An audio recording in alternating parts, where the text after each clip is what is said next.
umri gani ambao wakifikisha umri huo basi watoto wanaamrishwa kufunga?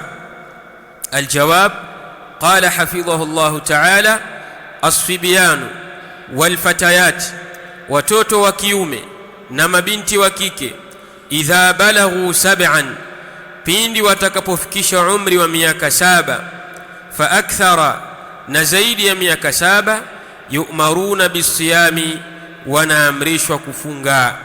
Idha balaghu sab'an, pindi watakapofikisha umri wa miaka 7, fa akthara, na zaidi ya miaka 7, yu'maruna bisiyami, wanaamrishwa kufunga.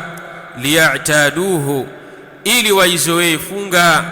Liya'taduhu, ili waizoee funga. Kwa hivyo watoto wetu hawa tulionao, pindi wanapofikisha umri wa miaka 7 na zaidi ya miaka 7, basi kuanzia hapo wanaamrishwa kufunga, na lengo na makusudio liya'taduhu, ili waizoee ibada ya as-siyam. Wa ala awliyai, na juu ya mawali, wa ala awliyai umurihim, na juu ya wale ambao wametawalia mambo yao, wasimamizi wao wanaowasimamia hawa watoto wa kiume na wanaowasimamia mabinti, ayamuruhum bidhalik, wawaamrishe wao katika hilo, kama yaamurunahum bisalah, kama vile ambavyo wanavyowaamrisha wao katika ibada ya sala. Mtume sallallahu alayhi wasallam ametaja katika hadithi, muru auladakum bisalati wa hum abna'u 7, waamrisheni watoto wenu kusali na wao wakiwa ni watoto wenye umri wa miaka 7, wadhribuhum alaiha wa hum abna'u 10, na wapigeni hao watoto juu ya hiyo sala na wao wakiwa na umri wa miaka 10, wafarriqu bainahum fil madaji', na watenganisheni baina yao katika malazi.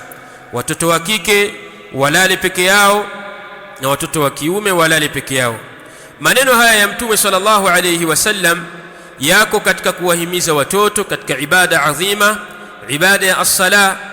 Hali kadhalika huchukuliwa katika haya maneno ya Mtume sallallahu alayhi wasallam kuwazoesha ibada ya as-siyam pale watakapofikisha umri wa miaka 7, kadhalika kuwahimiza mahimizo makali ya hali ya juu pale watakapokuwa na umri wa miaka 10. Qala hafidhahu Allah, fa idha balaghu al-huluma, pindi watakapofikisha umri wa kubaligh.